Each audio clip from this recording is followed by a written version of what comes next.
सवाल, राजस्थान में ऊंटों का देवता भला किसे कहा जाता है? सोचिए जरा। इसका जवाब हमें पाबूजी की इसी शानदार कहानी में मिलेगा। तो फिर कौन थे ये पाबूजी राठौड़? चलिए एकदम शुरुआत से जानते हैं उनकी कहानी। देखिए, साल था 1239, जगह थी फलोदी के पास कोलू गांव। यहीं पर पाबूजी का जन्म हुआ था। और ये वो दौर था, समझिए, जब राजस्थान की धरती ना वीरों की कहानियों से गूंज रही थी। उनके पिता का नाम था धांधलजी राठौड़, और वो कोई आम इंसान नहीं थे। वो मारवाड़ के शासक राव अस्थान के बेटे और महान राव सिंहा के वंशज थे। मतलब पाबूजी का जन्म एक राजशी, एक शाही राठौड़ परिवार में हुआ था। और उनकी माँ का नाम था कमला दे। तो एक वीर पिता और एक ममतामयी माँ के घर में जन्म हुआ इस नायक का, जिसे आगे चलकर एक पूरी की पूरी किंवदंती बनना था। तो अब हम उनके जन्म के बारे में तो जान गए हैं। चलिए अब पाबूजी की निजी दुनिया में झांकते हैं। देखते हैं उनके परिवार को, उनकी मशहूर घोड़ी को, और जानते हैं कि उन्हें कौन कौन सी उपाधियां मिली। पाबूजी की पत्नी का नाम था फूलम दे, जिन्हें कुछ लोग सुप्यार दे भी कहते हैं। वो अमरकोट के सूरजमल सोढ़ा की बेटी थीं। और हाँ, उनकी सवारी उनकी बहुत ही प्यारी घोड़ी केसर कालमी। ये घोड़ी तो जैसे उनकी वीरता का प्रतीक ही बन गई। असल में ये घोड़ी देवल चारनी की थी, और जैसा कि हम आगे देखेंगे, इस घोड़ी का पाबूजी की कहानी में एक बहुत ही अहम रोल है। पाबूजी ने जो काम किए उसकी वजह से उन्हें कई नाम मिले। लोगों ने उन्हें गौरक्षक देवता कहा, क्योंकि उन्होंने गायों की रक्षा की। अपने वचन के पक्के थे तो लक्ष्मण का अवतार कहलाए। लोगों को बीमारियों से बचाया तो प्लेग रक्षक देवता बने। और हाँ, सबसे मशहूर नाम, ऊंटों का देवता। तो आखिर वो कौन से काम थे, कौन से किस्से थे जिन्होंने पाबूजी को इतनी बड़ी हस्ती, एक किंवदंती बना दिया? चलिए अब उनके जीवन के कुछ सबसे जरूरी पलों पर नजर डालते हैं। कहते हैं कि मारवाड़ का जो रेगिस्तानी इलाका है ना, वहां सबसे पहले ऊंट लाने वाले पाबूजी ही थे। अब जरा सोचिए, उस इलाके के लिए ये कितना बड़ा, कितना क्रांतिकारी बदलाव रहा होगा। और देखिए, इसी एक काम की वजह से जो ऊंट पालने वाली जाति है, राईका या रेबारी, वो आज भी पाबूजी को सिर्फ एक हीरो नहीं मानती, बल्कि अपना सबसे बड़ा देवता, अपना आराध्य देव मानती है। पर पाबूजी की वीरता सिर्फ जानवरों के लिए नहीं थी, वो उन लोगों के भी रक्षक थे जिनका कोई नहीं था। एक किस्सा है 7 थोरी भाइयों का, चांदा, देवा जैसे 7 भाई। जब उन्होंने गुजरात के शासक आना बघेला के खिलाफ आवाज उठाई, तो कोई और नहीं बल्कि पाबूजी ही थे जिन्होंने उन्हें पनाह दी, उनकी रक्षा की। लेकिन जैसा होता है ना, हर कहानी में एक विलन होता है, एक संघर्ष होता है। पाबूजी की कहानी में ये संघर्ष उनके अपने ही परिवार से आया। उनके बहनोई जींदराव खींची, जो जायल के थे, उन्होंने देवल चारणी की सारी गायें चुरा लीं। और ये वही गायें थीं जिनकी रक्षा का वचन पाबूजी ने देवल चारणी को दिया था। और बस यहीं से कहानी उस मोड़ पर आ जाती है जहां एक वचन को निभाने के लिए एक नायक ने अपनी जान तक दांव पर लगा दी। 3.5 बस ये एक नंबर नहीं है, ये संख्या पाबूजी के त्याग और उनके वचन का प्रतीक है। पर इसका मतलब क्या है? हुआ यूं कि जब पाबूजी को खबर मिली कि देवल चारनी की गायें चोरी हो गई हैं, तो वो उस वक्त कहीं और नहीं बल्कि अपनी शादी के मंडप में बैठे थे।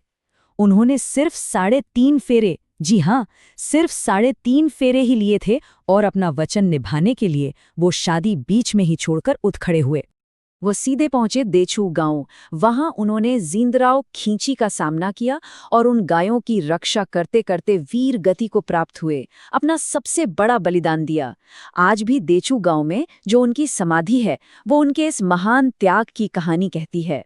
हाँ, इस लड़ाई में वो अकेले नहीं थे। चांदा, डेमा और हरमल रेबारी जैसे उनके वफादार साथी, वो सब उनके साथ खड़े थे। पाबूजी तो दुनिया से चले गए, पर उनकी कहानी वो हमेशा के लिए अमर हो गई। तो चलिए देखते हैं कि सदियों बाद आज भी उनकी विरासत कैसे जिंदा है और लोग उन्हें किस तरह पूछते हैं। उनका जो मुख्य मंदिर है वो कोलूमंड फलोदी में है, और वहाँ जो उनकी मूर्ति है वो बड़ी खास है। उसमें पाबूजी अपनी घोड़ी केसर कालमी पर बैठे हैं, हाथ में भाला है, और उनकी पगड़ी वो बाईं ओर झुकी हुई है। कहते हैं ये इस बात का प्रतीक है कि वो अपनी शादी अधूरी छोड़कर आए थे। हर साल चैत्र अमावस्या के दिन यहाँ बहुत बड़ा मेला लगता है। इसके अलावा उदयपुर के पास आहड़ में भी उनका एक जाना माना मंदिर है। और सबसे बड़ी बात यह है कि उनकी विरासत किसी धर्म की सीमाओं में नहीं बंधी है। मेर जाति के जो मुसलमान हैं वो भी बाबूजी को एक पीर की तरह, एक संत मानकर पूजते हैं। अब इससे बड़ा सबूत और क्या होगा कि वो कितने महान थे।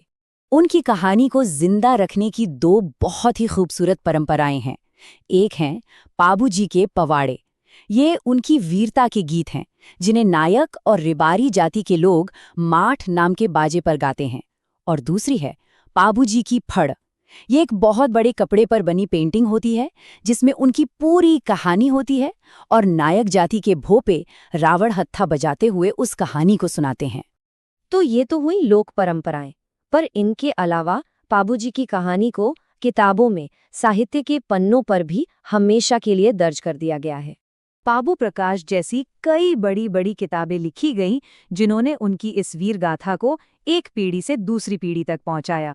इनमें सबसे मशहूर है आशिया मोर्जी की बाबू प्रकाश, पर इसके अलावा भी बहुत हैं, जैसे बीठू मेहाजी का पाबूजीरा छंद, रामनाथ कविया का पाबूजीरा सोरठा, लग्घराज का पाबूजीरा दोहा, बांकीदास के पाबूजी के गीत और लक्ष्मी कुमारी चुंडावत की पाबूजीरी बात। इन सभी ने उनकी कहानी को साहित्य में एक खास जगह दी है। ये कहानी है एक ऐसे योद्धा की, एक ऐसे शूरवीर की जो बाद में जाकर सांपों के देवता बन गए। है ना कमाल की बात? चलिए जानते हैं कैसे।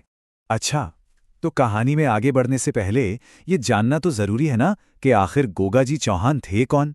चलिए पहले एक छोटा सा परिचय देख लेते हैं। तो देखिए, इनका जन्म हुआ था ददरेवा में, जो चुरू जिले में है, विक्रम संवत 1003 में। मतलब आज से लगभग 1000 साल पहले की बात है ये। इनके पिता का नाम था जेवर सिंह, माता थी बाछल देवी और इनके गुरु थे बहुत ही प्रसिद्ध गोरखनाथ जी। और इनकी पत्नी का नाम था केलमदे, जो कोलूमंड की राजकुमारी थीं। तो ये तो हो गई बेसिक जानकारी, पर जैसा हम जानते हैं किसी भी हीरो को सिर्फ ये तथ्य महान नहीं बनाते, बल्कि उनकी कहानियां बनाती हैं।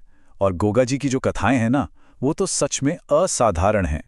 तो देखिए, इनकी शक्ति को सबसे ज्यादा दिखाने वाली एक कहानी है हुआ ये कि इनके विवाह से ठीक पहले इनकी जो पत्नी थी केलमदे, उनको एक सांप ने डस लिया। अब आप सोचिए गोगाजी को कितना गुस्सा आया होगा। इतने गुस्से और दुख में उन्होंने एक अनुष्ठान शुरू कर दिया कि वो सारे सांपों को ही खत्म कर देंगे। और उनकी शक्ति इतनी ज्यादा थी कि खुद नागराज को उनके सामने आना पड़ा। उन्होंने पहले तो केलमदे को वापस जीवित किया और फिर गोगाजी को एक वरदान दिया कि आज से सभी सांपों पर तुम्हारा अधिकार होगा। मतलब वो बन गए उनके रक्षक, उनके देवता। लेकिन गोगाजी की सबसे बड़ी लड़ाई किसी अलौकिक शक्ति से नहीं थी, बल्कि अपने ही खून से थी, अपने ही परिवार से। उनके 2 चचेरे भाई थे, अर्जन और सुरजन। अब जमीन को लेकर कुछ झगड़ा था और इस झगड़े में उन्होंने एक ऐसा काम कर दिया जो कोई सोच भी नहीं सकता था। उन्होंने उस पूरे इलाके की गायों को, जो कितनी पवित्र मानी जाती हैं, उन्हें एक हमलावर महमूद गजनवी को सौंप दिया। अब ये तो बहुत बड़ा अधर्म था, तो गोगाजी ने अपना फर्ज निभाया। उन्होंने उन गायों को वापस लाने के लिए महमूद गजनवी की इतनी बड़ी सेना का सामना किया। और क्या बहादुरी से लड़े। मतलब इतिहास में ये लड़ाई दर्ज हो गई। और हाँ, इस युद्ध में वो शहीद हो गए, वीरगति को प्राप्त हुए। लेकिन उनका ये बलिदान उनके नायक होने का सबसे बड़ा सबूत बन गया। उनकी बहादुरी, आप कह सकते हैं उनका जो तेज था, वो इतना जबरदस्त था कि उनका दुश्मन महमूद गजनवी भी देखकर हैरान रह गया। कहते हैं कि गजनवी ने खुद उन्हें ज़ाहर पीर कहा था, जिसका मतलब होता है साक्षात देवता। मतलब दुश्मन भी मान गया कि ये कोई आम इंसान नहीं, ये तो साक्षात देवता हैं। लेकिन गोगाजी का बलिदान उनकी कहानी का अंत नहीं था, बिल्कुल नहीं। बल्कि उनकी मृत्यु ने तो उस जमीन को ही पवित्र बना दिया जिस पर वो लड़े थे, और वहीं से बने कुछ ऐसे तीर्थस्थल जो आज तक पूजे जाते हैं। कहानी ये है कि जब उनका सिर कट गया, तब भी उनका धड़ लड़ता रहा, दुश्मनों से लड़ता रहा। तो जिस जगह पर उनका सिर गिरा, ददरेवा में, उसे आज शीशमेड़ी कहते हैं। और उनका बिना सिर का धड़, वो लड़ते लड़ते गोगामेड़ी तक पहुंच गया, जहां वो आखिर में गिरा। और उस पवित्र जगह को अब कहते हैं धुरमेड़ी। और देखिए, उनकी जो विरासत है ना, वो किसी एक धर्म की सीमाओं में बंधी नहीं है। मुस्लिम समुदाय में उन्हें गोगा पीर कहकर पूजा जाता है। हिंदुओं के लिए वो नागराज हैं, सांपों के राजा, और बहुत से लोग उन्हें प्यार से गोगा बापा भी कहते हैं। मतलब यह सांस्कृतिक एकता की एक सच्ची मिसाल है। और ये आध्यात्मिक विरासत उनके बेटे केसरिया कुंवर जी के जरिए भी आगे बढ़ी है। उनका जो पूजा स्थल है, जिसे थान कहते हैं, उसकी पहचान है उस पर लहराती सफेद ध्वजा। ये शांति और भक्ति का प्रतीक है। तो सवाल ये उठता है कि ये जो इतनी श्रद्धा है, ये लोगों की रोज की पूजा पाठ में कैसे दिखती है? गोगा जी से जुड़ी जो परंपराएं हैं, वो भी उनकी कहानी जितनी ही खास हैं। गोगा जी के जो पूजा स्थल है ना, उन्हें थान कहते हैं, और ये ज्यादातर आपको मिलेंगे पवित्र खेजड़ी के पेड़ के नीचे। और वहां कोई बड़ी मूर्ति नहीं होती, बल्कि एक पत्थर होता है जिसपे सांप की एक आकृति बनी होती है। बस वही उनका प्रतीक है। राजस्थान में तो एक कहावत बहुत मशहूर है जो बताती है कि वो कितने पूजनीय हैं। गांव-गांव खेजड़ी, गांव-गांव गोगो। मतलब जहां जहां आपको खेजड़ी का पेड़ दिखेगा, वहां आपको गोगो यानी गोगा जी का थान भी मिलेगा। वो उस धरती के, उस लैंडस्केप का एक हिस्सा बन चुके हैं। और भी कई परंपराएं हैं, बहुत गहरी हैं। देखिए, उनका जो सबसे पुराना और साधारण सा पूजा स्थल है, जिसे ओल्डी कहते हैं, वो सांचौर में है। हर साल भाद्रपद कृष्ण नवमी को, जिसे गोगा नवमी कहते हैं, एक बहुत बड़ा मेला लगता है। और एक खास बात और, उनके कई पुजारी मुस्लिम होते हैं, जिन्हें चाइल कहा जाता है। और तो और, उनकी जो वफादार नीली घोड़ी थी, उसे भी लोग आज तक जवाड़िया नाम से याद करते हैं। ये सब हमें एक बहुत जरूरी सवाल पर ले आता है कि इस योद्धा संत की विरासत आज की मॉडर्न दुनिया में कैसे जिंदा है। और इसका जवाब लोगों की परंपराओं में ही छिपा है। सबसे मजबूत परंपराओं में से एक तो खेतों में दिखती है। किसान जब बुआई शुरू करते ना, तो उससे पहले वो गोगा राखड़ी बांधते हैं। ये एक धागा होता है जिसमें 9 गांठें होती हैं। इसे किसान अपने हल पर और खुद पर भी बांधते हैं। ये एक तरह की प्रार्थना है, सुरक्षा के लिए, अच्छी फसल के लिए, जो गोगा जी को सीधे सीधे लोगों की रोजी रोटी से जोड़ती है। अच्छा, हम जो भी ये कहानियां जानते हैं, इसका बहुत बड़ा श्रेय एक बहुत जरूरी ऐतिहासिक किताब को जाता है, जिसका नाम है गोगा जी रा रसावला। इसे लिखा था बीठू मेहा ने, और उन्हीं की वजह से ये कहानी आज। जी हाँ, हम बात कर रहे हैं रामदेव जी तंवर की। अच्छा, एक तरफ तो मुसलमान उन्हें पीरों के पीर का दर्जा देते हैं, और दूसरी तरफ हिंदू उन्हें मानते हैं कृष्ण का अवतार। तो सवाल ये उठता है कि आखिर कौन थे रामदेव जी, जिन्हें लोग प्यार से रुणेचा राधणी भी बुलाते हैं। आइए आज इसी कहानी को थोड़ा और करीब से जानते हैं। तो किसी भी महान हस्ती को समझने के लिए सबसे पहले उनकी शुरुआत को जानना जरूरी होता है ना? तो चलिए कहानी की शुरुआत करते हैं उनके जन्म और परिवार से। तो रामदेव जी का जन्म हुआ था बाड़मेर के एक गांव उड़ू कश्मीर में, और वो दिन था भाद्रपद महीने के शुक्ल पक्ष की द्वितीया का, जिसे आज भी उनके भक्त बहुत श्रद्धा से बाबेरी बीज कहकर मनाते हैं। अब बात करते हैं उनके परिवार की, मतलब उनके जीवन से जुड़े सबसे खास लोगों की। उनके पिता का नाम था अजमलजीत तंवर और माता थी मैणा दे। उनकी पत्नी थी नेतल दे, जो अमरकोट के दलैया सिंह सोढ़ा की बेटी थी। उनके गुरु थे बालीनाथ जी, जिनकी समाधि आज भी जोधपुर की मसूरिया पहाड़ी पर है। और हाँ, उनके प्यारे घोड़े का नाम था लीला। उनके परिवार का जिक्र एक बहुत ही मशहूर भजन में भी आता है। ये भजन उनके लिए जो सम्मान है उसे दिखाता है। इसमें उन्हें अजमल जी का कुंवर, मैणादे का लाल और नेतलदे का भतार कहकर पुकारा जाता है। और यहाँ एक बहुत ही दिलचस्प बात भी जुड़ी हुई है। ऐसा माना जाता है कि उनके जो बड़े भाई थे बीरमदेव, वो तो थे भगवान बलराम के अवतार, और खुद रामदेव जी को भगवान श्री कृष्ण का अवतार माना जाता है। तो ये तो हुई परिवार की बात। अब आते हैं उन उपाधियों और चमत्कारों पर जिनकी वजह से रामदेव जी एक लोक देवता के रूप में जाने गए। लोग उन्हें कई नामों से जानते हैं। एक तो है रुणेचा राधणी, मतलब रुणेचा के मालिक, फिर है पीरों के पीर, और एक और नाम है रामसा पीर। ये जो रामसा पीर नाम है ना, ये खास तौर पर उनके मुस्लिम भक्त ने बुलाते हैं। कहते हैं उनका सबसे पहला बड़ा चमत्कार तो बचपन में ही हो गया था। हुआ ये कि उन्हें मल्लीनाथ जी से पोकरण मिला। वहां एक भैरव नाम का राक्षस था जिसका बड़ा आतंक था। तो रामदेव जी ने उसका वध किया और उस शहर को दोबारा बसाया, और बाद में यही पोकरण उन्होंने अपनी भतीजी को दहेज में दे भी दिया था। अब ये जो उपाधि है ना, पीरों के पीर, इसके पीछे भी एक कहानी है। किस्सा ये है कि मक्का से 5 पीर आए थे उनकी परीक्षा लेने, लेकिन वो रामदेव जी के चमत्कारों से इतने हैरान और प्रभावित हुए कि उन्होंने ही उन्हें पीरों का पीर यानी गुरुओं का गुरु कह दिया। वैसे यहाँ पर पीर का मतलब भी समझ लेते हैं। पीर का मतलब होता है एक सूफी आध्यात्मिक गुरु। तो सोचिए, उन्हें गुरुओं का भी गुरु माना गया था। उनकी जिंदगी की तरह ही उनका अंत भी बहुत अलौकिक था। साल था 1458 और दिन था भाद्रपद शुक्ल एकादशी का, जब उन्होंने रामदेवरा में राम सरोवर झील के पास जीवित समाधि ले ली। लेकिन रुकिए, इस कहानी में एक और बहुत अहम बात है। रामदेव जी से ठीक एक दिन पहले बिल्कुल उसी जगह पर उनकी धर्म बहन डालीबाई मेघवाल ने भी जीवित समाधि ली थी। तो चमत्कार तो थे ही, लेकिन रामदेव जी की पहचान सिर्फ वहीं तक नहीं थी। वो एक बहुत बड़े समाज सुधारक भी थे, और इसका सबसे बड़ा सबूत है एक पंथ जो उन्होंने शुरू किया था। उस समय समाज में जो भेदभाव था उसे खत्म करने के लिए उन्होंने कामड़िया पंथ चलाया। और आपको पता है, इसी पंथ की महिलाएं आज भी रामदेव जी के मेले में वो मशहूर 13 ताली नृत्य करती हैं।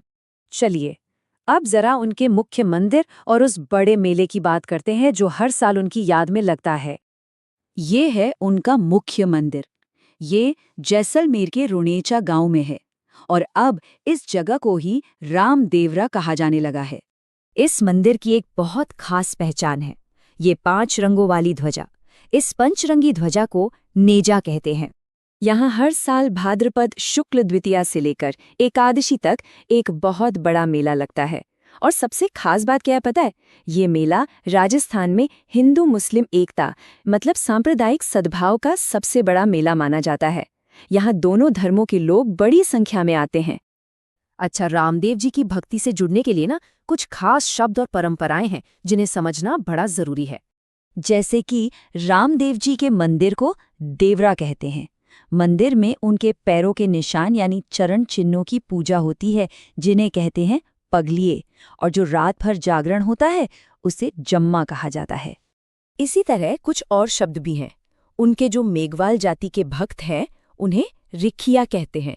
उनके चमत्कारों के लिए पर्चा शब्द का इस्तेमाल होता है। और जो भजन या भक्ति गीत गाए जाते हैं उन्हें ब्यावले कहते हैं। एक और बड़ी प्यारी परंपरा है, जब भक्तों की मन्नत पूरी हो जाती है तो वो कपड़े या मिट्टी के बने घोड़े चढ़ाते हैं। ये उनके प्यारे घोड़े लीला का ही प्रतीक हैं। से हड़बूजी संखला, आखिर कौन थे ये और क्या है इनकी कहानी में ऐसा जो इन्हें इतना खास बना देता है? आइए जानते हैं। तो सबसे पहली और मजेदार बात तो ये है कि उनका एक बहुत ही मशहूर रिश्ता था। हड़बूजी असल में राजस्थान के एक और बहुत ही पूजनीय लोक देवता रामदेव जी के मौसेरे भाई थे। अब देखिए, ये जो पारिवारिक कनेक्शन है ना, ये हमें उस समय के समाज के बारे में भी काफी कुछ बताता है। तो हर हीरो की एक ओरिजिन स्टोरी होती है ना। हड़बूजी की कहानी शुरू होती है एक बुंडेल गांव से, जो नागौर में है। उनके पिता का नाम था मेहाजी सांखला और उनके जो गुरु थे वो थे बालीनाथ जी। बालीनाथ जी का उनके जीवन पर बहुत गहरा प्रभाव पड़ा। उन्होंने ही उन्हें एक तरह से रास्ता दिखाया। अब हड़बूजी सिर्फ एक संत या गुरु ही नहीं थे, बल्कि एक तरह से किंग मेकर थे। कहानी यह है कि जब राव जोधा मंडोर पर वापस कब्जा करने के लिए संघर्ष कर रहे थे, तब हड़बूजी का एक आशीर्वाद उनके लिए गेम चेंजर साबित हुआ। पर यह सिर्फ मुंह से दिया हुआ आशीर्वाद नहीं था, बात इससे कहीं ज्यादा बड़ी थी। हड़बूजी ने राव जोधा को एक कटार दी। सोचिए, ये कटार सिर्फ एक हथियार नहीं थी, ये एक प्रतीक थी, एक भविष्यवाणी थी कि जीत उन्हीं की होगी। एक तरह का विश्वास था जो उन्होंने राव जोधा को दिया। और हुआ भी वही। राव जोधा ने मंडोर जीत लिया और जीतने के बाद वो हड़बूजी का ये एहसान भूले नहीं। उन्होंने इनाम के तौर पर पूरा का पूरा बैंगटी गांव ही हड़बूजी को भेंट कर दिया। ये दिखाता है कि राव जोधा के मन में उनके लिए कितनी इज्जत थी। हड़बूजी में एक और खास बात थी, उन्हें शकुन शास्त्र का बहुत गहरा ज्ञान था। वो संकेतों को पढ़कर भविष्य का अंदाजा लगा सकते थे और इसी वजह से लोग उनका बहुत ज्यादा सम्मान करते थे। जाहिर सी बात है, उस जमाने में ये एक बहुत बड़ी काबिलियत थी। अच्छा, जब भी हम किसी लोक नायक या योद्धा के बारे में सोचते हैं तो दिमाग में क्या आता है? एक शानदार घोड़ा, है ना? लेकिन हड़बूजी इस मामले में भी अलग थे। उनका वाहन था एक बैलगाड़ी। जी हाँ, एक सिंपल सी बैलगाड़ी जिसे सिया कहते थे। और यही वो बात है जो मैंने शुरू में कही थी। ये सबसे हैरान करने वाली बात है। बेनोर्टी गांव में जो उनका मुख्य मंदिर है ना, वहां भक्त किसी मूर्ति की पूजा नहीं करते, बल्कि उसी बैलगाड़ी की पूजा करते हैं। ये अपने आप में कितनी बड़ी बात है। ये दिखाता है कि महानता सादगी में है, सेवा में है। तो ये तो थी हड़बू जी की कहानी। अब इन नोट्स में आगे बढ़ते हैं और बात करते हैं एक और जबरदस्त लोकनायक की, मेहाजी मांगलिया। इनकी वीरता की कहानी भी कुछ कम नहीं है। तो मेहाजी के समय को अगर समझना हो तो वो मारवाड़ के एक बहुत ही पावरफुल शासक राव चूंडा के समकालीन थे। इससे हमें उस दौर का एक हिस्टोरिकल कॉन्टेक्स्ट मिल जाता है कि माहौल कैसा था। अच्छा, इनका जन्म हुआ था जोधपुर के टापू गांव में, और ख़ास बात यह है कि जिस दिन इनका जन्म हुआ था, भाद्रपद कृष्ण अष्टमी, उसे आज भी मेहाजी की अष्टमी के तौर पे बहुत धूमधाम से मनाया जाता है। मतलब आप सोच सकते हैं कि लोगों के दिलों में उनकी जगह आज भी कितनी गहरी है। मेहाजी की कहानी का जो सबसे बड़ा हीरोइक एक्ट है, वो जुड़ा है उनकी धर्म बहन पाना गुजरी से। उन्होंने अपनी इस बहन की गायों की रक्षा के लिए अपनी जान की बाजी लगा दी थी। उस जमाने में वचन निभाना और किसी की रक्षा करना सबसे बड़ा धर्म माना जाता था। और इसी कोशिश में लड़ते लड़ते वो शहीद हो गए। उन्होंने अपनी जान दे दी, लेकिन अपनी धर्म बहन को दिया हुआ वचन निभाया। उनका ये बलिदान आज भी राजस्थान में हिम्मत और अपनी बात पर टिके रहने की एक मिसाल है। और जैसे कई लोक नायकों के साथ होता है, मेहाजी का भी एक बहुत ही खास और वफादार साथी था, उनका घोड़ा। इसका नाम था किरण काबरा, और ये घोड़ा भी उनकी वीरता की कहानियों का एक जरूरी हिस्सा है। आज अगर कोई मेहाजी के बारे में और जानना चाहे तो उनका मुख्य मंदिर बापड़ी गांव में है। ये जगह अब एक बड़ा तीर्थ स्थल बन चुकी है, जहां दूर दूर से लोग आते हैं। लेकिन इस मंदिर से जुड़ी एक और बहुत ही अनोखी बात है, एक ऐसी परंपरा जो पुजारियों से जुड़ी है और पीढ़ियों से चली आ रही है। ये काफी इंटरेस्टिंग है, सुनिए। होता यह है कि यहाँ के जो पुजारी होते हैं, उनका वंश आगे नहीं बढ़ता, मतलब वो बच्चे पैदा नहीं करते, बल्कि इस परंपरा को आगे बढ़ाने के लिए वो एक उत्तराधिकारी को गोद लेते हैं। है ना ये एकदम अलग बात। महान लोक देवताओं मल्लीनाथ जी और तल्लीनाथ जी की बहुत ही प्रेरक कहानियों को जानने वाले हैं। तो देखिए, आज हम क्या क्या जानेंगे। सबसे पहले तो ये समझेंगे कि राजस्थान में लोक देवताओं की परंपरा इतनी गहरी क्यों है। फिर हम मल्लीनाथ जी के एक राजा से संत बनने के सफर को देखेंगे और उनके भतीजे तल्लीनाथ जी की एक रक्षक देवता के तौर पर कहानी को जानेंगे। और आखिरी में हम ये भी देखेंगे कि उनकी विरासत आज भी इतनी महत्वपूर्ण क्यों बनी हुई है। राजस्थान की मिट्टी में ना वीरता और भक्ति की कहानियां जैसे घुली हुई हैं। आप किसी भी गांव में चले जाइए, वहां आपको ऐसे लोक देवताओं की गाथाएं जरूर सुनने को मिलेंगी, जो कभी हमारे आपके बीच ही रहते थे, लेकिन अपने असाधारण कामों की वजह से पूजे जाने लगे।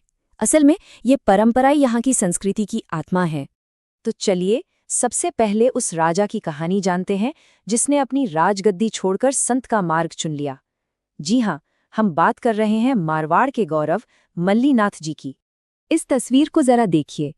इसमें मल्लीनाथ जी की शख्सियत के दोनों पहलू दिखते हैं। एक तरफ वो एक शक्तिशाली शासक लगते हैं, तो दूसरी तरफ उनके चेहरे पर एक संत जैसा तेज भी है।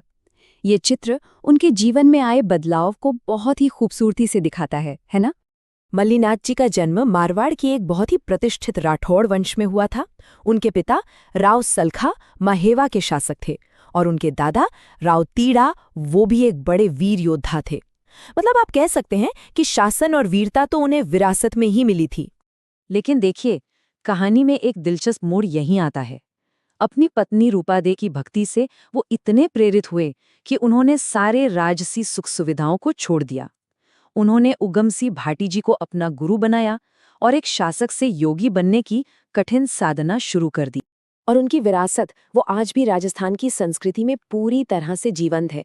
बालोतरा के तिलवाड़ा में लूनी नदी के किनारे उनका एक भव्य मंदिर है, जहां हर साल राजस्थान का सबसे प्रसिद्ध पशु मेला लगता है।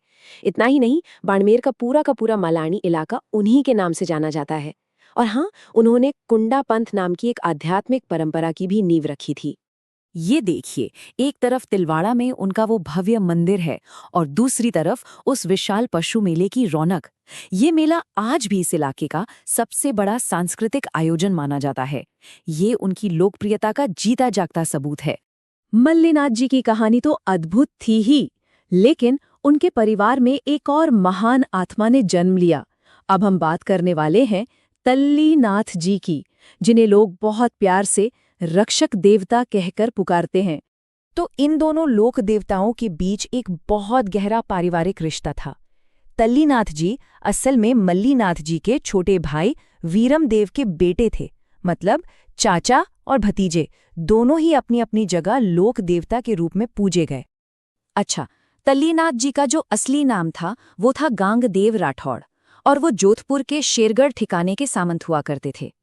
लेकिन जब उन्होंने गुरु जालंधर नाथ से दीक्षा ली तो उनका जीवन पूरी तरह से बदल गया और वो जालौर क्षेत्र के सबसे पूजनीय लोक देवताओं में से एक बन गए।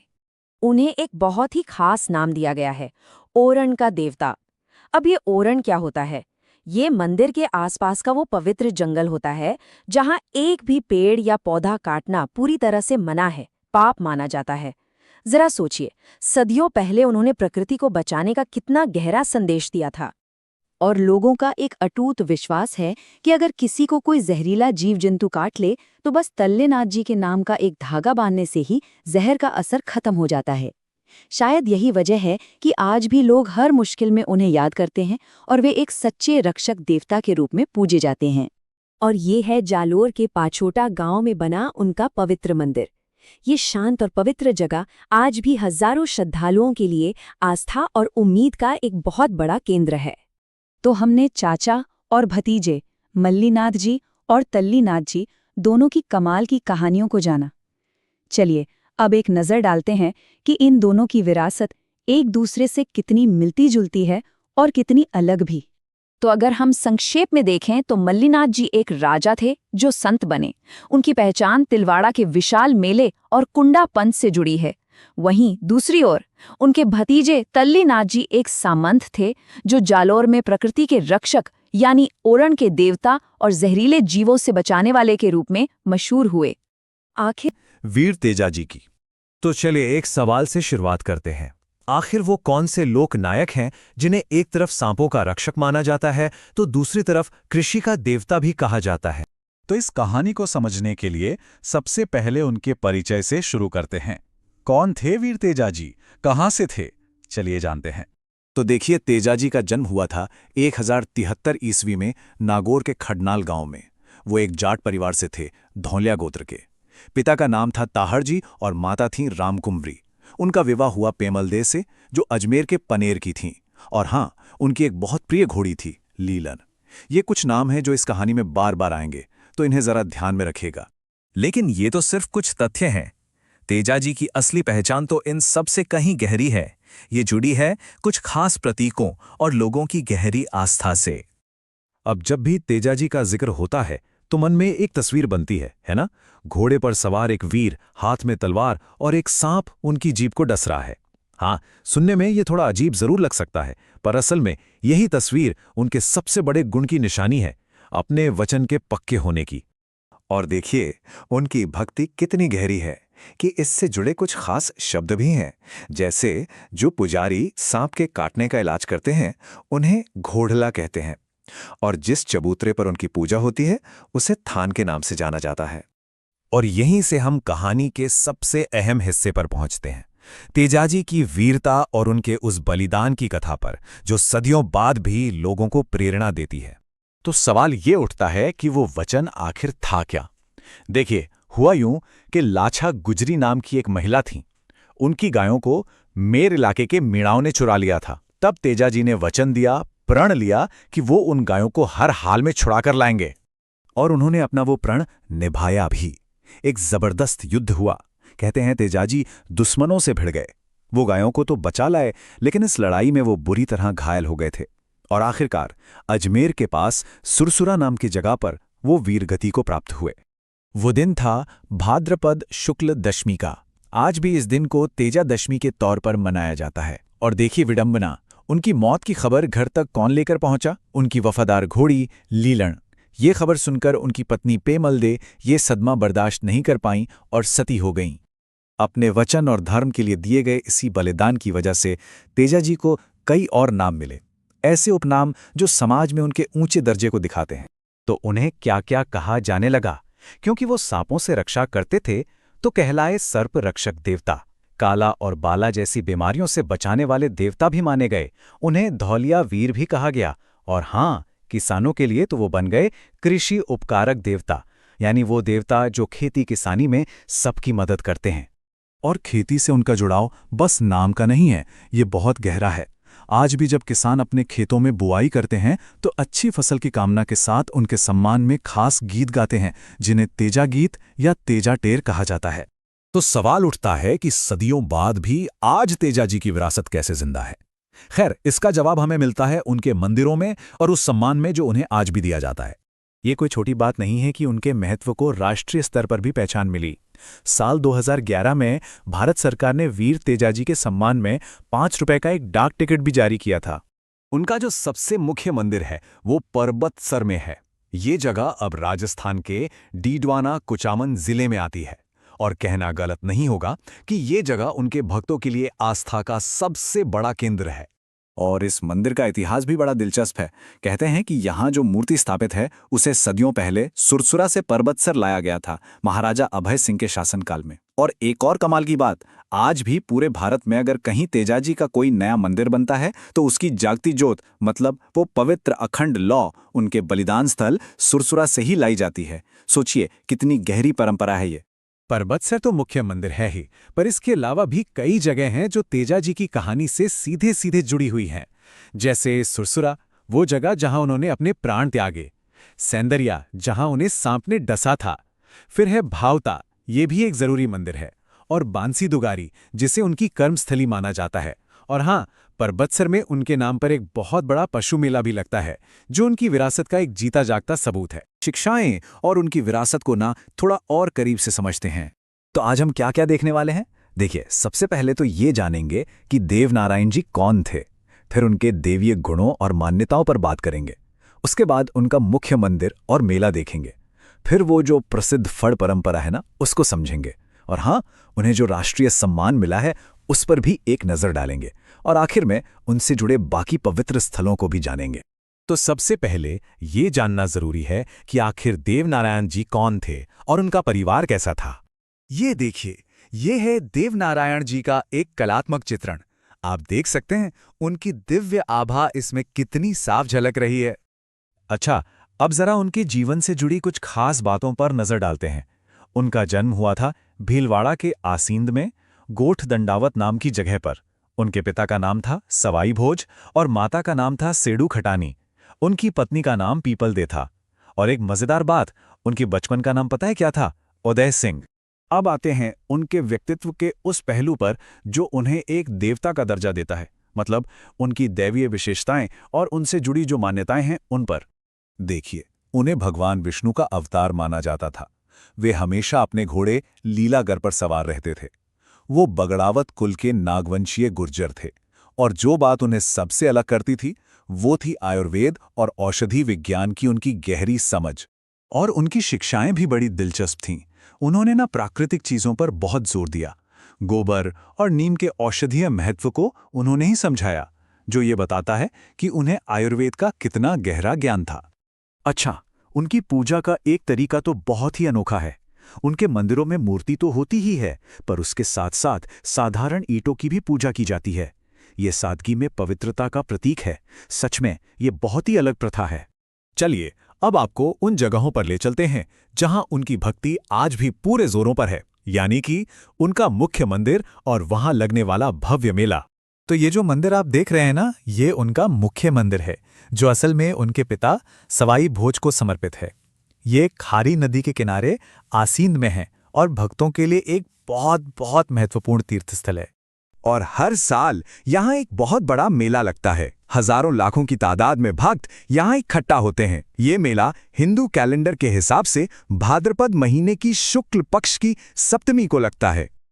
अब हम एक ऐसी चीज के बारे में जानेंगे जो बहुत ही खास है, एक कलात्मक परंपरा जिसके जरिए उनकी कहानी आज भी सुनाई जाती है, और वो है फड़। तो ये फड़ आखिर है क्या? देखिए, आसान भाषा में कहें तो ये कपड़े पर बनी एक बहुत लंबी, बहुत डिटेल्ड पेंटिंग होती है, जिसमें देवनारायण जी की पूरी जीवन गाथा को चित्रों के जरिए दिखाया जाता है। ये एक तरह से चलती फिरती कहानी की किताब जैसी है। और देवनारायण जी की फड़ की तो बात ही अलग है। पता है, इसे अपनी तरह की सबसे लंबी और सबसे पुरानी फड़ माना जाता है। इस पूरी कहानी को कौन सुनाता है? ये काम करते हैं गुर्जर भोपे, जो पारंपरिक कथावाचक होते हैं, और वे इसे गाकर सुनाते हैं। अपने साथ एक खास म्यूजिकल इंस्ट्रूमेंट भी रखते हैं जिसे जंतर कहते हैं। सोचिए, संगीत और कहानी का क्या कमाल का संगम होता होगा। देवनारायण जी का प्रभाव सिर्फ राजस्थान तक ही सीमित नहीं रहा। नहीं, उन्हें तो राष्ट्रीय स्तर पर भी पहचान मिली है। और इसका सबसे बड़ा सबूत क्या है? ये डाक टिकट। आप देखिए, एक टिकट फट चित्रकला की कला को समर्पित है और दूसरा खुद देवनारायण जी को। ये एक बहुत बड़ा सम्मान है। और दिलचस्प बात यह है कि भारतीय डाक विभाग ने सिर्फ देवनारायण जी को ही नहीं, बल्कि उनकी कला यानी फड़ को भी सम्मान दिया। फड़ पर टिकट 1992 में जारी हुआ था और उसके काफी बाद 2011 में देवनारायण जी पर टिकट जारी किया गया। तो चलिए अब राजस्थान के कुछ और पवित्र ठिकानों पर चलते हैं जो देवनारायण जी की विरासत से सीधे सीधे जुड़े हुए हैं। मुख्य मंदिर के अलावा 3 जगहें और हैं जो भक्तों के लिए बहुत खास हैं। एक तो ब्यावर में देवमाली, दूसरा टोंक में देवधाम जोधपुरिया और तीसरा चित्तौड़गढ़ में देवडूंगरी पहाड़ी। ये सभी जगहें उनकी जीवन यात्रा के जरूरी पड़ाव रहे हैं। इनमें से भी देवमाली का एक खास महत्व है। क्यों? क्योंकि माना जाता है कि यहीं पर देवनारायण जी ने अपनी देह त्यागी थी। इसे बगड़ावतों का गांव के नाम से भी जाना जाता है, जो उनके वंश को पश्चिम के देवताओं से फिर मिलेंगे जमीन की रक्षा करने वालों से। इसके बाद एक ऐसे शरारती देवता की कहानी सुनेंगे जो खुद तो कुंवारे रहे पर दूसरों की शादियां करवाते हैं। और आखिर में हम जानेंगे एक 4 हाथों वाले योद्धा की वीर गाथा। तो चलिए पहले पड़ाव से शुरू करते हैं। तो हमारी यात्रा शुरू हो रही है राजस्थान के पश्चिमी रेगिस्तानी इलाकों से। सोचिए, वहां के रेत के हर कण में न जाने कितनी वीर गाथाएं छिपी हुई हैं। तो सबसे पहले मिलिए आलम जी से। ये जैतमलोत राठौड़ वंश से थे और इन्हें घोड़ों के रक्षक देवता के तौर पर जाना जाता है। इनका जो मुख्य मंदिर है आलम जी का धोरा, वो बाड़मेर में लूणी नदी के किनारे पर है। कहते हैं वहां आज भी घोड़ों की सलामती की दुआएं मांगी जाती हैं। और ये देखिए, ये वही पवित्र स्थान है, आलम जी का धोरा। यहाँ की चहल पहल देखकर ही समझ आता है कि लोगों की आस्था इस जगह से कितनी गहराई से जुड़ी हुई है। चलिए अब बात करते हैं शेखावाटी की मशहूर जोड़ी की, डूंगर जी और जवाहर जी। इनका जन्म सीकर के बठोट पाटोदा में हुआ था और ये अपने इलाके में साहस और न्याय के प्रतीक माने जाते हैं। इस तस्वीर में उनकी वीरता की एक झलक देखी जा सकती है। ये सिर्फ एक चित्र नहीं है, बल्कि उस दौर की कहानियों का एक जीता जागता सबूत है। कहते हैं हर गांव, हर जमीन का कोई न कोई रक्षक जरूर होता है। तो चलिए अब राजस्थान के उन भूमि रक्षकों से मिलते हैं जिन्हें लोग अपनी जमीन का संरक्षक मानते हैं। इस लिस्ट में सबसे पहला नाम आता है भूमिया जी का। इन्हें भूमि रक्षक माना जाता है, मतलब जमीन के प्रोटेक्टर। और हाँ, अगर आप कभी जयपुर जाएं तो वहां नाहर सिंह भूमिया जी का एक काफी जाना माना मंदिर भी है। ये मूर्ति सिर्फ पत्थर की नहीं है, ये लोगों के उस विश्वास का प्रतीक है कि भूमिया जी उनकी जमीन और उनके हक की हमेशा रक्षा करेंगे। तो जैसे भूमि रक्षक हैं, वैसे ही गांव के रक्षक भी हैं। उन्हें कहते हैं खेतरपाल या क्षेत्रपाल। और एक दिलचस्प बात यह है कि इनके सबसे ज्यादा मंदिर डूंगरपुर में पाए जाते हैं, जो दिखाता है कि इस इलाके में इनकी मान्यता कितनी गहरी है। अच्छा, अब तैयार हो जाइए एक ऐसे देवता से मिलने के लिए जिनकी कहानी पूरी फिल्मी है। मिलिए इलोजी से, राजस्थान के सबसे शरारती और अनोखे लोक देवताओं में से एक। जी हां, बिल्कुल सही पड़ा, छेड़छाड़ के लोक देवता। मारवाड़ में इन्हें इसी चुलबुले अंदाज के लिए जाना जाता है। इलोजे की कहानी में एक बड़ा ही मजेदार विरोधाभास है। सोचिए, जो देवता कुंवारों को दुल्हन दिलाने के लिए जाने जाते हैं, वो खुद जिंदगी भर कुंवारे रहे। असल में होलिका उनकी प्रेमिका थीं, और शायद इसी अधूरे प्यार की याद में आज भी बाड़मेर में होली के मौके पर इलोजी की एक अनोखी बारात निकाली जाती है। जैसा कि हम जानते हैं, हर समुदाय के अपने एक इष्ट देव होते हैं, अपने संरक्षक। तो चलिए अब राजस्थान के कुछ समुदायों के इन्हीं खास देवताओं से मिलते हैं। तो इसमें सबसे पहले हैं भूरिया बाबा, जिन्हें गौतमेश्वर भी कहा जाता है। ये गोडवाड़ क्षेत्र के मीणा समुदाय के इष्ट देव हैं, मतलब उनके प्रमुख देवता। और इनका मुख्य मंदिर सिरोही के शिवगंज में चोटीला नाम की जगह पर है। ये तस्वीर दिखाती है कि मीणा समुदाय की भूरिया बाबा में कितनी गहरी और अटूट आस्था है। अब मिलते हैं देव बाबा से। इनका एक बड़ा प्यारा सा उपनाम है, ग्वालों के पालनहार, यानी जो ग्वालों की रक्षा करते हैं। इनका मुख्य मंदिर भरतपुर के नगला जहाज में है। लेकिन सबसे अनोखी बात है इनकी पूजा का तरीका। इनकी पूजा नीम के पेड़ के नीचे होती है और साथ में एक भैंसे की भी पूजा की जाती है ना काफी अलग। और ये देखिए, नगला जहाज का वही पूजा स्थल। यहां आपको कोई बहुत भव्य मंदिर नहीं दिखेगा। इस जगह की खूबसूरती इसकी सादगी में है और उस सादगी में छिपी गहरी आस्था में। और चलिए, अब हम आ गए हैं अपने सफर के आखिरी पड़ाव पर। अब हम सुनेंगे एक ऐसे महान योद्धा की गाथा जिन्हें लोग देवता की तरह पूजते हैं। ये हैं वीर कल्लाजी राठौड़। वीर कल्लाजी राठौड़ के परिवार में ही वीरता और भक्ति का संगम था। वो मेड़ता के वीर जयमल राठौड़ के छोटे भाई आस सिंह के बेटे थे और एक और मशहूर हस्ती से उनका नाता था। कृष्ण भक्त मीराबाई उनकी बुआ लगते थीं। अच्छा, इन्हें 4 हाथों वाला देवता क्यों कहते हैं? इसके पीछे की कहानी चित्तौड़ के तीसरे साके से जुड़ी है। साका यानी एक ऐसा युद्ध जहां योद्धा अपनी आखिरी सांस तक लड़ते हैं। तो जब अकबर से युद्ध में उनके चाचा जयमल घायल हो गए, तब कल्लाजी ने उन्हें अपने कंधों पर उठा लिया। 2 हाथ कल्लाजी के और 2 जयमल के, दोनों मिलकर ऐसे लड़े कि दिखने वालों को लगा जैसे कोई 4 हाथों वाला दैवी योद्धा लड़ रहा हो। इसी वजह से उन्हें शेषनाग का अवतार भी माना जाता है। और उनकी वीरता की गूंज सिर्फ राजस्थान तक ही सीमित नहीं है। गुजरात में उन्हें भाती खत्री के नाम से जाना जाता है और मालवा में जुझारू वीर के नाम से पूजा जाता है। कल्लाजी की यादें आज भी कई जगहों पर जिंदा हैं। उनका मुख्य मंदिर सलुम्बर के पास रूनेला में है। वहीं डूंगरपुर के सामलिया में उनकी काले पत्थर की प्रतिमा पर अफीम और केसर चढ़ाने की एक अनोखी परंपरा है। और उनकी वीरता का प्रतीक उनकी छतरी आज भी चित्तौड़गढ़ किले के भैरोपोल पर। आज हम किनके बारे में बात करने वाले हैं? देखिए, हमारी लिस्ट में है बिग्गा जी जाट, हरिराम बाबा, रूपनाथ जी जिन्हें झरडा जी भी कहते हैं, जुझार जी, मामदेव और आखिर में वीर फत्ता जी। चलिए शुरुआत करते हैं बिग्गा जी जाट से। इनका संबंध बीकानेर क्षेत्र से है।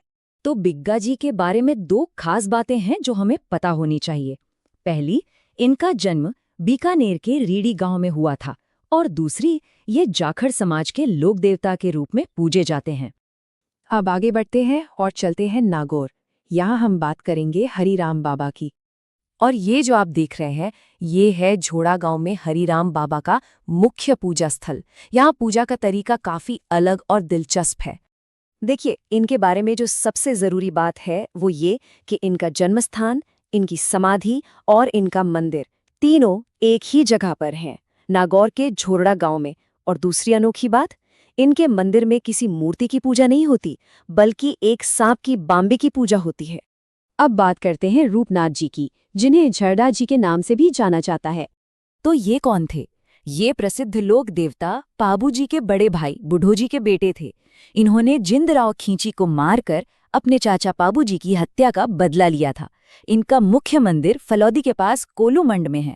और एक बहुत ही दिलचस्प बात यह है कि इन्हें हिमाचल प्रदेश में भी पूजा जाता है, लेकिन बालकनाथ के नाम से।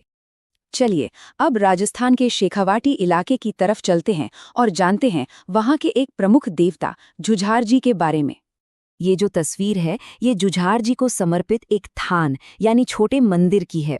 ऐसी मान्यता है कि इन्होंने गायों की रक्षा करते करते अपने प्राणों का बलिदान दे दिया था। इनके बारे में जरूरी बातें ये हैं कि इनका जन्म सीकर के इमलोहा गांव में हुआ था। हर साल रामनवमी पर इनके सम्मान में एक मेला भी लगता है। और जैसा हमने पहले भी कहा, ये शेखावटी क्षेत्र के एक बहुत ही प्रसिद्ध लोक देवता हैं। अच्छा, अब एक ऐसे देवता की बात करते हैं जो बाकी सबसे काफी अलग हैं। इनका कोई मंदिर नहीं होता। ये है मामदेव। मामदेव को वर्षा का देवता माना जाता है। और जैसा कि इस स्लाइड में हाईलाइट किया गया है, इनकी सबसे खास बात यही है कि इनका कोई मंदिर नहीं होता, बल्कि गांव के मुख्य दरवाजे के बाहर एक लकड़ी का तोरण स्थापित कर दिया जाता है और उसी की पूजा होती है। ये देखिए, कुछ इस तरह का दिखता है वो लकड़ी का मामदेव का तोरण। यही उनका प्रतीक है, यही उनका पूजा स्थल है। हाँ, तो इनसे जुड़ी कुछ और परंपराएं भी हैं, जैसे इन्हें खुश करने के लिए भैंसे की बलि देने की प्रथा है। और एक और चीज, इनको मिट्टी के बने घोड़े चढ़ाए जाते हैं, जो खास तौर पर जालौर के हरजी गांव में तैयार किए जाते हैं। और अब आते हैं हम अपनी लिस्ट के आखिरी लोक देवता पर, वीर फत्ता जी। इनके बारे में ये 2 बातें याद रखनी हैं। पहला, इनका मंदिर जालौर के सांथू गांव में है, और दूसरा, हर साल भाद्रपद महीने की शुक्ल नवमी को यहाँ एक बड़ा मेला लगता है। तो ये थे राजस्थान के कुछ और महत्वपूर्ण लोक देवता, जिनकी कहानियां और मान्यताएं आज भी वहाँ की संस्कृति का एक अटूट